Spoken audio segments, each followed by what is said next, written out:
The glitter years. Hey guys, tonight I want to tell you something that's been sitting in my chest for years. It starts with glitter.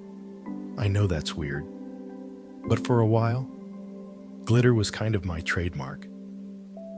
There's this old photo of me, probably from 2012, kneeling on the living room floor with a pink feather boa around my neck, a tiara balancing on my head, and both of my niece's hands covered in glitter glue as she decorates my shirt. I look like a man who's either lost a bet or discovered his true calling. And the truth is, I loved it. My name's Rob. I'm 54 now. Used to work in IT small office. Lots of quiet days, caffeine, and broken printers. I was never the life of the party at work, but at home, in my sister's house, I was the fun uncle, Uncle Rob, the one who showed up with dollar store magic tricks and a duffel bag of costumes, who brought noise when everything else was trying to be neat, who let bedtime slide and sugar rushes roll, who never said no more glitter. My niece Katie and nephew James were my little crew. Their mom, my younger sister Claire, had her hands full, especially after their dad left. So I filled in when I could. Pickups from school, weekend movies, kitchen dance-offs. I wasn't a parent. And that was the point. I didn't have rules. I had duct tape, swords, and cereal for dinner. So, before you get comfortable, take a moment to like the video and subscribe, but only if you genuinely enjoy what I do here. And tell me in the comments where you're watching from and what time it is there. I always love seeing that. Now, dim the lights, maybe turn on a fan for that soft background hum, and let me take you into the heart of it all. You know, I never wanted kids of my own. Not because I don't like them, but I've always been more of a part-time human. I like being needed in short bursts, like a snack, not a meal. I thought that made me selfish. Claire always said it made me consistent. And maybe I clung to that my role in their lives as proof I could matter without all the conventional stuff. I could be the one who let them build blanket forts, the one who brought hot cocoa with way too many marshmallows. Katie once called me the glitter wizard, and I put that on my desktop wallpaper for years, no lie. But here's the thing about glitter, it sticks where you don't want it, and slowly disappears from where you do. There was this one day still burned into my brain when James was maybe 6, and I brought over a build-your-own volcano kit, classic baking soda and vinegar eruption. We set it off in the backyard, and the whole thing overflowed and splattered Claire's patio furniture. James screamed like we detonated actual lava. Claire came out, saw the mess, and just blinked. "You know," she said, wiping foam off her sandals, "there are easier ways to be loved." And maybe I should have heard something deeper in that. But I just laughed, because back then, everything felt light, temporary, like we were all playing house, and I was the jester they kept around for comic relief. The kids didn't mind my messiness. They leaned into it. They wanted me there because I wasn't like the other grown-ups. I didn't scold. I didn't tell them what to do. I just showed up with magic tricks and a suitcase full of chaos. There was a time when Katie would fake being sick just so she could stay home if I was visiting. She'd sit on the couch wrapped in a blanket, thermometer sticking out of her mouth, watching me try and fail to juggle oranges. "Uncle Rob," she once said, "you should be on TV." I told her I wasn't handsome enough for TV. "You could be background funny," she said, "like behind the real people. Kids are brutal." But she meant it with love. Thing is, you get used to that kind of affection, that uncomplicated adoration. You start believing it's permanent, but it isn't. Not because anyone means to take it away, but because life, especially childhood, has an expiration date, and you don't get a reminder email when it's about to run out. Back then, I didn't think about that. I just kept showing up, with face paint, with bubble wands, with glow sticks in January, because who says we need a holiday for sparkle? I was a walking carnival in a faded hoodie, and for a while, that was enough. I didn't notice the changes at first. How the invitations came later? How Claire's texts got shorter? How Katie stopped calling me Wizard and started calling me Rob? But I'll tell you what made me notice. It was a Tuesday, rainy, one of those damp, sock-sticking days. I showed up at the house with a balloon animal kit. It wasn't anyone's birthday. I just thought, why not? I knocked on the door, expecting squeals. Claire opened it, eyebrows raised, hair wet, holding a laundry basket on her hip. "They've got homework," she said flatly. Maybe another time, I stood there, bag in hand, feeling like a party no one RSVP'd to. I turned the bag into a dog on the way home. It popped in the car. I didn't laugh. That was the first time I felt the glitter fading. Suddenly, maybe I used to be an always. Always invited, always expected, always part of the picture. Then one day, I was a maybe. The shift was quiet. That's what made it so hard to spot. It wasn't like Claire called and said, "Hey, Rob, you're too much now." No one sent me an email marked, "Your services are no longer required." It was slower than that. Like when your favorite shirt starts shrinking in the wash, not enough to notice at first, just tight, in the shoulders one day. Then suddenly it's a crop top, and you don't know when it happened. It started with the holidays. I used to get a group text Christmas dinner at mine, same time as always. "Bring your weird salad, Rob. I make this pineapple and jalapeno thing no one eats," but they loved making fun of it. Then it became a solo text. "Hey, we're doing Christmas on the 24th this year." Then silence. The first time that happened, I convinced myself it was just a fluke. Maybe they sent the invite to my old number. Maybe Claire was swamped. Maybe Katie was planning a surprise and they were all in on it. I waited, wrapped presents, bought the weird salad ingredients, sat on my couch like a party was about to break through the walls. Nothing did. I watched Home Alone that year. The irony was not lost on me, though I gotta say, I identified way more with the old man with the shovel than I used to. Later, Claire texted, "Oh shoot, we kept it super small this year. Thought you were busy." That "thought you were busy" stuck in my throat like dry bread. I wasn't busy. I'd never been busy. Not to them. I started rereading our old texts after that. Little things jumped out. Claire saying, "The kids are getting older now." Or Katie replying with a LOL and no follow-up when I sent her a joke about naming her future goldfish after me. It wasn't just one moment. It was a slow erosion, like being faded out of a photograph, pixel by pixel. And the worst part, I didn't fight it. I didn't call Claire and ask what was going on. I didn't knock on her door and demand to be part of the noise again.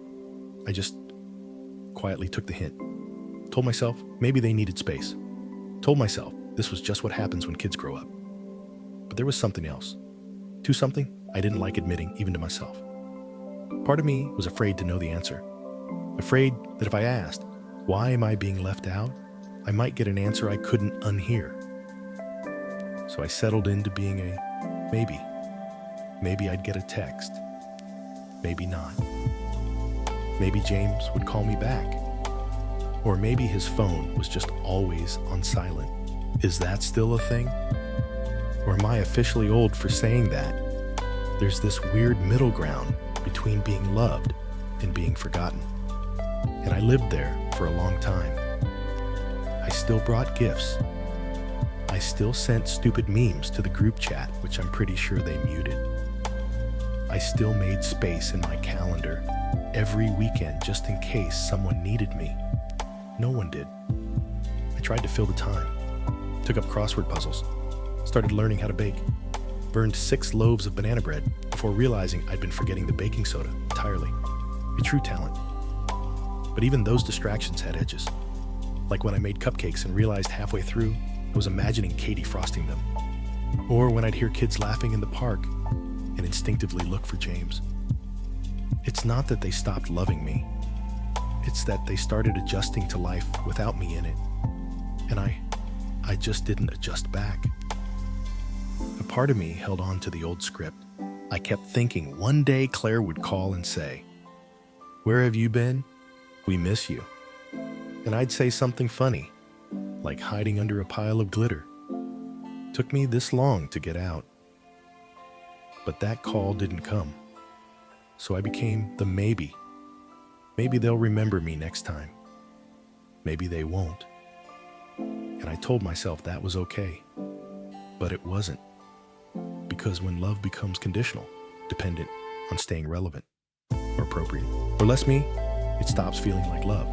It starts feeling like an audition. And I was tired of auditioning. The worst part is, I still dressed up for the role. Still did the voice. Still brought the balloon animals. Just no one was clapping anymore. And then came the moment that should have been a wake-up call. A little note, taped to a fridge. A note that told me everything without a single word addressed to me. But that's section 3, her note on the fridge. It was Katie's birthday. Not a big milestone. Not like sweet 16 or double digits. Just another turn of the wheel. 14. Maybe I should know that off the top of my head. But yeah, that's kind of the point, isn't it? Anyway, I wasn't invited. Again. But I told myself, well, maybe it's a teen thing. Maybe she wants a smaller party. Or no party. Or just her friends. You know, those soothing lies you feed yourself when your chest gets too tight and you need room to breathe. Still, I swung by Claire's house. No costume this time. No bag of tricks. Just a card with a $20 bill in it, folded inside one of those ridiculous singing birthday cards that plays Who Let the Dogs Out when you open it. Classic uncle nonsense. The kind of thing Katie used to howl laughing at. I told myself I'd just drop it in the mailbox. No pressure. No scene. But when I pulled up, there were cars. Lots of them. Minivan, station wagon, a couple of SUVs. Even that weird little Fiat Claire's friend Denise drives the one that looks like a toaster. So, yeah, something was definitely happening. I sat in my car for a while, watching balloons bob in the backyard through the slats of the fence. Heard laughter, music. Someone shouted, "Katie, come blow out the candles." And my heart just shrunk, like it folded in on itself, like an old balloon from one of my kids. Deflating quietly in a drawer, no one opens anymore. Eventually, I got out, told myself I'd just leave the card on the porch, maybe ring the bell and wave through the window if someone saw me. Smile, act cool, pretend I'd known all along and just couldn't stay. That's when I saw the note. It was taped to the fridge, visible through the kitchen window. Claire always had the blinds half open in the kitchen, says it lets in soft light for her plants. But this time, that habit let me see something I wasn't meant to. A piece of lined notebook paper. Torn, edges frayed. Written in Sharpie Katie's handwriting. It said, "Please don't let Uncle Rob make it weird this year." That's it. That's all it said. And you know what's funny? My first reaction wasn't anger or sadness. It was confusion. Make what weird like? What did I do? When did I become the thing she had to warn people about? I stood there, frozen, hand holding the dumb card with the barking dogs inside it. And it was like my body didn't know how to move anymore. Because in that one sentence, something I had built my identity on just cracked. She didn't say she hated me, didn't say she didn't love me, but she didn't want me there, at least, not in the way I used to be. And that's maybe the cruelest kind of grief, when someone still technically lets you exist, but only if you shrink. I didn't knock, didn't ring the bell. I slid the card into the mailbox and walked back to my car. Inside, I sat and looked at my hands on the steering wheel for a long time. Noticed this one little blue dot of glitter stuck in the crease, between thumb and index finger. From what? A bag of hoodie? My damn DNA at this point. And I remember thinking, that little dot had outstayed its welcome too. There's something humiliating about realizing you've become a punchline in the very place you once felt indispensable. That night, I didn't sleep, just stared at the ceiling, playing old memories like scratch records, Katie on my shoulders at the zoo, James laughing so hard milk came out his nose when I did a sock puppet voice, Claire saying, "I swear, Rob, you're their favorite person. I used to be proud of that." Now I just felt extra, like a balloon animal left behind after the party. And I'll admit it, part of me wanted to storm back over there, ask Claire what the hell that note meant, demand some sort of reckoning, an explanation, something. But I didn't, because deep down, I was afraid the explanation would be worse than the note. Afraid they'd say, "You never knew when to stop. Rob, you took up space we needed back." So instead, I started shrinking. Quietly, consistently. Like I was trying to fit the version of me they might still tolerate. The glitter faded. The costume stayed in the attic. I stopped texting jokes. Started texting Hope all is well instead. And in all that silence, I told myself maybe they'd notice. Maybe they'd miss me. But I was wrong. The next time I saw them, they smiled like nothing had changed. And maybe that's what hurt the most. James and the lemon cake. It was spring, maybe 2 months after Katie's birthday note incident. I was still trying to convince myself that maybe I'd imagined the whole thing, that maybe the note wasn't about me. Or maybe it was a joke. Or maybe I'd read it wrong. You get really creative when you're desperate not to feel unwanted. James was turning 12, that weird, lanky age where his limbs moved faster than his brain, and his voice started to sound like a broken clarinet. He used to call me Uncle Glitter because I always left a trail of shimmer behind me on couches, in cars, once on their golden retriever, Max. Claire was not thrilled. Anyway, James had this thing for lemon cake, not store-bought, not boxed mix. It had to be my lemon cake, tangy, buttery, soaked in this glaze that I absolutely do not make properly, like the instructions say drizzle. And I go full waterfall. It had been our thing. Every year, he'd hand me a lemon and say, "Make magic, Uncle G." So this year, even though I wasn't invited, I made the cake anyway. I don't know why. I just did, like muscle memory. And yeah, maybe I was hoping pathetically that if I showed up with the cake, it'd mean something, that it would remind them of something we'd forgotten, that I could step into that kitchen like old times and say, "Hope I'm not too early." And Claire would roll her eyes and say, "You're always too early." But when I got there, the vibe was off. It was a full-blown party. Kids in the backyard, one of those blow-up obstacle course things, taking up the whole lawn. Pop music bouncing off the fence. A guy I didn't know was manning the grill, wearing an apron that said Grillzilla. I walked through the side gate, cake in hand. The tin was warm on the bottom. I'd taken it out of the oven 20 minutes before. Claire spotted me first. Her face did this flicker, a smile, tight and polite. Then something else, like she'd smelled something sour. "Oh, Rob," she said, we didn't know you were coming." My brain scrambled for dignity, thought I'd drop this off. Lemon cake. Tradition, right?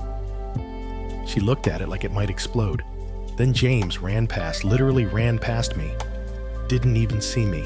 His hair was sticking up from static, and he had face paint on, like a tiger or a raccoon. I honestly couldn't tell. I waited for him to turn back, maybe notice me. He didn't. So I stood there, holding this stupid warm cake, while Claire smiled like she was trying not to wince. Eventually, she took it from me. "That's really thoughtful. Thank you." And then, and I'll never forget this, she turned, handed it to someone else, and whispered, "Just set that in the garage for now." Like it was something she didn't want on display. I don't remember what I said after that. Probably something like, "Okay, I'll get out of your hair." One of those safe, deflating sentences. I might have even chuckled. I chuckle a lot when I want to disappear. I walked back to my car, watched the party through the windshield for a few minutes, balloons bobbing in slow motion. James laughing with some kid I didn't recognize. That guy in the Grillzilla apron, flipping hot dogs like a champ. And there it was. They didn't need me. Not the way they used to. Not at all, really. I started driving home, cake crumbs sticking to my hands from where the glaze had leaked through the foil. And the only thing louder than the silence in that car was the voice in my head, whispering the thing I didn't want to admit. You're not the fun uncle anymore. You're just a man with a cake and nowhere to take it. That night, I didn't eat dinner. Just poured myself a glass of wine, cheap red stuff that stains your lips, and sat on the floor of my apartment, watching reruns of some show I couldn't even name. At one point, I laughed, genuinely laughed, because one of the characters said, "Don't be that guy who shows up with cake and no invite." And I thought, well, too late. Too late by about 3 years. The group chat I'm not in. You know that weird moment when someone says, "Remember when we all," and your stomach tightens because you don't? That was me, in Claire's kitchen, balancing a mug of coffee I didn't want, pretending to be part of something I clearly wasn't. It was a Sunday brunch, a small one, she said, just family and a few close friends. I got the invite last minute, like literally the night before. No joke. The text started with, "Oops, meant to send this earlier," which is almost worse than being forgotten entirely. I brought bagels. By the way, I always bring bagels. No one ever eats the poppy seed ones, but I like the way they look, like they dressed up for the occasion. So there we are. Me, Claire, her husband Dan, some cousins, and the kids. Katie was scrolling on her phone, like her thumb was trying to break a record. And James had headphones in one ear, half listening to some game stream while pretending to eat scrambled eggs. And then Claire said, "Oh, remember when we all went to that cabin last year? And the squirrel got into the granola. Everyone laughed. Everyone except me. Because, yeah, I wasn't there." "Wait, what trip?" I asked, smiling like I wasn't falling through a trapdoor inside my own chest. Claire blinked. "Oh, the one we did last August? With Denise and the kids? You know, the lake house?" I shook my head, still grinning. "Nope, don't think I got that memo." Katie snorted.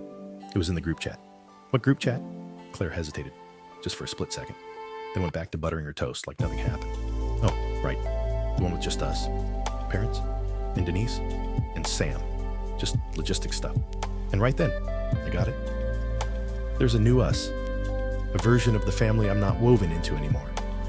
And I know group chats are silly, but when someone makes a digital space for life's little updates and doesn't include you, it says something. It says, "We don't think to tell you things anymore." It says, "You're not in the daily loop." I looked over at Katie. She didn't glance up, didn't say a word. I wanted to ask her about the squirrel, about the granola, about what it felt like to be at the lake. But I didn't. Instead, I sipped the lukewarm coffee and made a mental note. Stop pretending this version of us still includes me. After brunch. I offered to help clean up, Claire said. No, you're a guest. Guest, she used to say. You live here on weekends, don't you? Now I'm a guest. On the way out, I hugged James. He hugged me back with one arm, the other still holding his phone. It buzzed in his hand, some new meme or message or mystery I'm not part of. Katie didn't hug me. She waved. Like she was saying goodbye to a substitute teacher in the car. I sat with that word guest, rolling it over like a hard candy that refuses to dissolve. I used to be something else, something more. And now I'm the guy who doesn't know about squirrels and cabins. I opened my phone and scrolled to my last text with Claire. It was 3 months old. I'd sent her a photo of James from 5 years ago, him dressed as a slice of pizza for Halloween. I'd added one of his finest moments. Still my favorite costume. No reply. Just delivered. Like a letter that never found its address. I thought about replying right then, saying something dumb, like, "Hey, can I be added to the group chat?" But I knew how that would go. She'd add me, and then nothing would be posted for weeks. Or worse, she wouldn't. She'd say, "Oh, it's really just logistics." Logistics. Apparently my presence is a logistical error now. I pulled into my driveway and just sat there for a while, watching the neighbor's kid ride in shaky circles on his scooter. At one point, he wiped out on the curb and popped right back up, laughing. I wanted to cheer or clap or say something encouraging, but it felt like I'd forgotten the script. I went inside, took off my shoes, tossed the bagel leftovers in the fridge, even though I knew I wouldn't eat them. And I whispered to myself, "You're not in the group chat," just to see how it felt. Turns out, it felt true. The backyard game without me. It was June when I drove over just to drop something off, which, let's be honest, is adult code for I'm hoping someone invites me to stay. I'd picked up this little drone toy I saw on sale, one of those tiny ones that flips and beeps and is probably illegal in 6 countries. Thought maybe James would get a kick out of it. And yeah, maybe I'd get to hang out for a bit. The sun was high, and Claire's house buzzed with summer. Sprinkler mist shimmered in the air like someone had sprinkled diamonds over the yard. A speaker in the distance thumped something that sounded like bubblegum and heartbreak, probably one of Katie's playlists. I came through the side gate, holding the drone in a little brown paper bag like it was something sacred. I'd even written, "For James," from the Department of Unnecessary Gadgets on the front. Classic me. And that's when I saw it.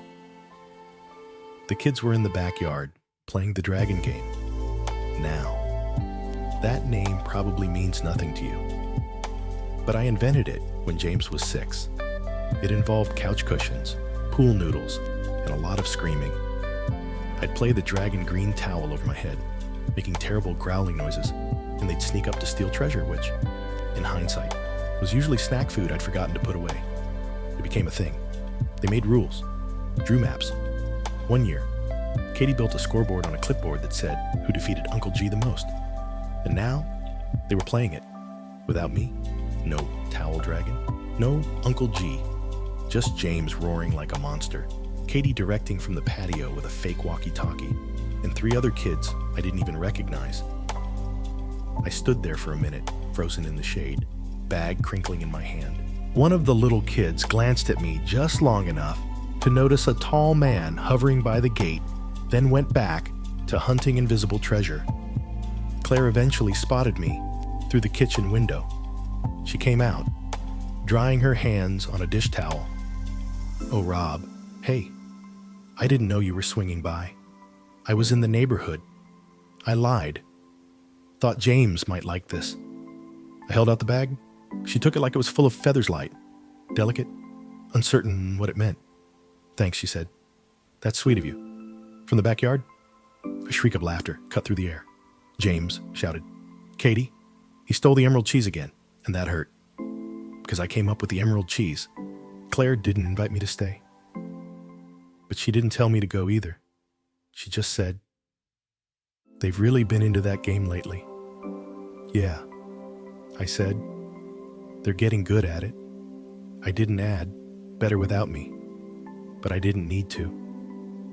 It hung there between us like wet laundry. Then she said, "They've kind of made it their own now.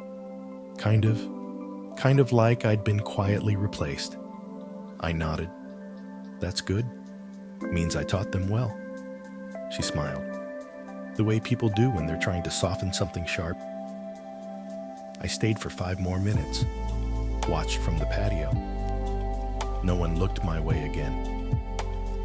I could hear James narrating in that half-broken preteen voice, something about treasure and dragons and booby traps. He sounded happy, not missing anything. That night, I didn't cry, not really. I just stood in my apartment, staring at the old green towel balled up in the back of my closet, the one with the jagged edges that used to be my dragon wings. I touched it, held it, smelled it. Still faintly of grass and old sunscreen. And I realized something. They didn't stop playing the game. They just stopped needing the dragon. Katie's cold birthday and the missing note. There's something about birthdays that makes people fragile. Not in the way we cry at baby photos or wince at age. No birthdays expose the gaps, the absences. They make you wonder who remembered and who didn't. Katie turned 15 that October. I knew she wouldn't want a party. She was in that age where everything was lame and ugh. And her favorite activity was ignoring people while wearing 3 pairs of headphones figuratively, if not literally. But I still wrapped a gift. A book I loved at her age. Not something trendy.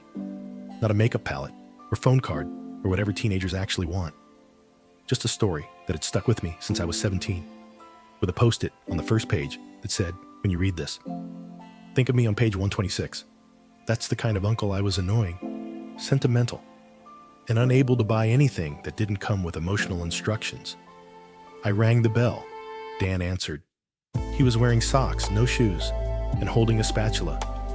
Hey, Rob, you made it, as if I'd been invited. I smiled and held up the little box. Just dropping this off for Katie. He nodded, didn't move aside. Want me to? I motioned past him. She's upstairs, bit moody today. You know? I did know, but it still stung. Tell her happy birthday for me, I asked. Lighter than I felt? He nodded. Of course. So that was it. Gift handoff like a UPS driver. No hug, no cake. I stood on their porch a beat too long, listening to muffled laughter from inside. I think someone yelled, "Not fair," followed by a thud and the unmistakable wheeze of Max the dog. Probably a board game. I used to be part of those nights. I drove home, didn't turn on the radio, didn't even turn on the lights when I got in. Just sat on the couch in the dark, scrolling my phone. No text from Katie. No thanks. Uncle G. No emoji. Not even the passive-aggressive thumbs up she used when she didn't feel like saying words. I checked the post again. Claire had uploaded a photo of Katie blowing out candles. The caption said, "Happy 15 to our fierce. Brilliant girl. You make every day brighter." There were 26 comments, none from me. Not that I hadn't written one. I typed 15 already. I remember when she thought birthday hats were magical. Still does. I bet. Love you, kiddo. But I deleted it. Because it felt like yelling into a hallway where everyone had already gone inside and shut the door. A few days later, I got the book back. Claire had set it in a brown paper bag and left it with the front desk at my building. No note, no message, just the book, my notes still inside, untouched, like it had never been opened. Page 126 was still crisp. No bend, no smudge. The post-it glowed in the middle like a neon rejection. It's wild how quiet pain can be. No door slamming, no shouted words, just silence, non-responses, a gift unopened, a game unplayed. I told myself she's a teenager. This is what they do. They pull away, they forget, they outgrow. But then I remembered something Claire said once, years ago, when Katie was still small enough to nap with a stuffed bear named Moozy.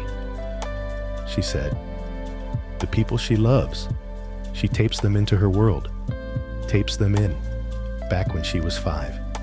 Katie used to make me uncle stickers, little cutouts of my face on Post-its, which she'd stick to her bookshelf and say, "Now you're in my room even when you're not here." Now, I was a book returned, still in its wrapper. And for the first time, I let myself ask the question I've been avoiding. Had I done something? Something I couldn't see? Something I didn't mean? Or had I just faded like glitter in the carpet? Always kind of there, but not worth cleaning up. The accidental call that told the truth. It was January when my phone buzzed with a FaceTime from James. That never happened. Never. Text. Maybe. Emoji reply to an old meme I'd sent him months ago occasionally. But a full-on video call. That was headline worthy. I answered it so fast I nearly dropped my phone. "James," I said, trying not to sound weirdly excited. "Everything okay?" What I got in return was a kaleidoscope of sound and motion. half a ceiling fan, some shouting, and what looked like a table leg. Then Katie's voice. "Oh my God. Hang up. You called Uncle Rob." More noise. Then James, clearly trying to recover, came into view. Hey, sorry. Didn't mean to call." I blinked, forcing a smile. "No worries. You two throwing a house party without your parents, or something." Katie popped into frame, grabbing the phone. "It was an accident. We were trying to airdrop something and hit FaceTime by mistake. And just like that click, call ended." I stared at the screen. Not because it hurt, not right away, not in that moment. What hit me was how fast they were to get away. Like the idea of accidentally calling me was not just awkward, but embarrassing. There was a time when hearing my voice made James light up like a Christmas tree. When Katie would show me every dumb drawing she made of dragons and tutus or zombie hamsters. Now I was the name they accidentally hit and hurried to cancel. I sat there for a long time. The light outside was that pale winter gray, the kind that doesn't commit to day or night. I watched it fade through the blinds like time itself was just shrugging. And then I did something stupid. I called back. Once. No answer. Twice. Straight to voicemail. I left a message. It wasn't planned. Just started talking before my brain could talk me out of it. "Hey, James." Or Katie. Or both. Just wanted to say, "Nice to see you. Even for a second. Hope everything's good. I miss you guys." Click. I didn't even leave a joke. Usually I throw in something dumb. "Don't forget to feed your goldfish," or "Tell Max the dog he still owes me $5. But not this time. Because for the first time in years, I didn't know if they'd even care. A week later, Claire called. Not a text. A call. I picked up, heart weirdly racing. She sounded tired. Not angry, just tired. "Rob," she said, "I think we need to talk." I sat down. That line never means anything good. She sighed. "The kids, they're growing up. You know that. And I think sometimes you make it hard for them to grow." I froze. Hard. How it's not bad. It's just they feel guilty around you. Like they're letting you down if they're not excited every time you show up. I didn't know what to say. They love you, Rob, but they don't know how to say. We're different now. Without hurting you. That hit me like a truck I didn't see coming. She kept going. And sometimes you hover. You ask for things they're not ready to give, like emotional check-ins or nostalgia. It's a lot for teenagers. "Hover," I said, so I should just back off. She didn't say yes, but she didn't say no either. She just said, "Give them space. Let them miss you a little." After the call, I walked into the kitchen and opened the fridge even though I wasn't hungry. Stared at a bottle of ginger ale and a leftover pizza slice like they had the answers. Hover. That word stuck to me, like it had wings. I never meant to be too much. I was just trying to stay in their lives.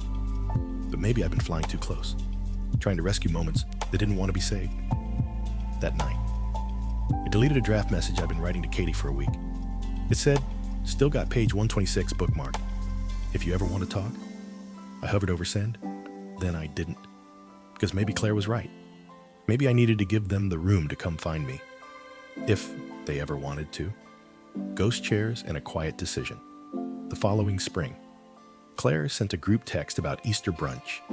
It was the usual format, cheerful emojis, vague details, and just enough punctuation to feel forced. I stared at it longer than I should have. The old me would have replied immediately with something ridiculous like, "Will the Easter Bunny be serving mimosas, or just passive-aggressive toast this time?" I just typed, "Thanks, I'll think about it." And then, I didn't. Because the truth was, I didn't know if I should go. I mean, I wanted to, desperately. But that want came with layers, expectations, the hope that maybe this would be the moment things click back into place.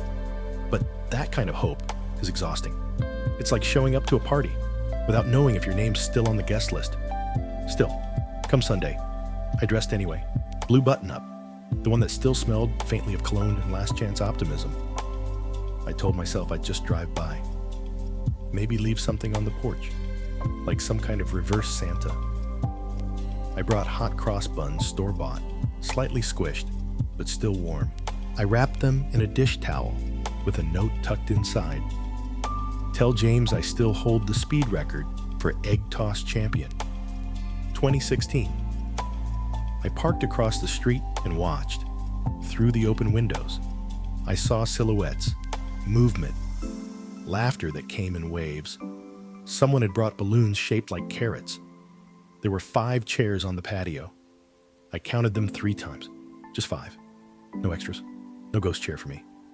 I sat there longer than I needed to. Let the engine idle. Then shut it off. Let the silence fill in.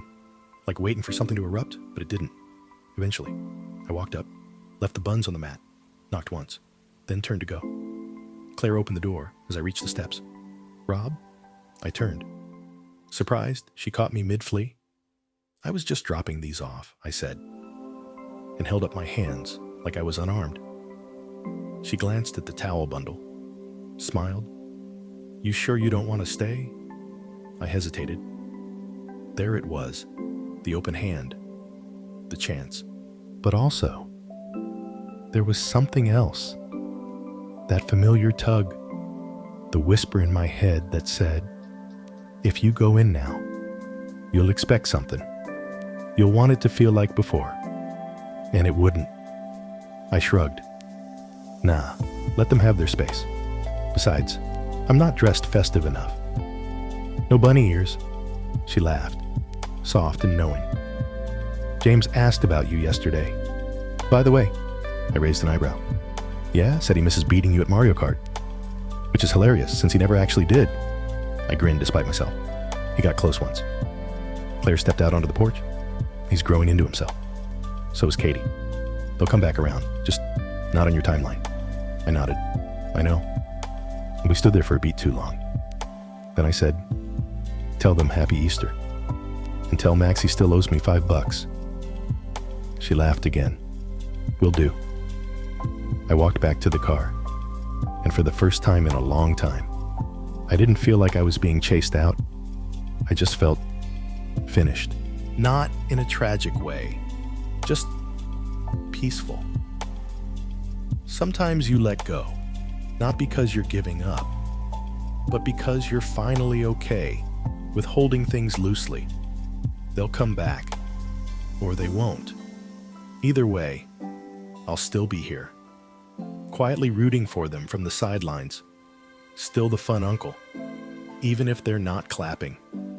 Leaving the porch light on a few weeks after Easter, I got a postcard in the mail.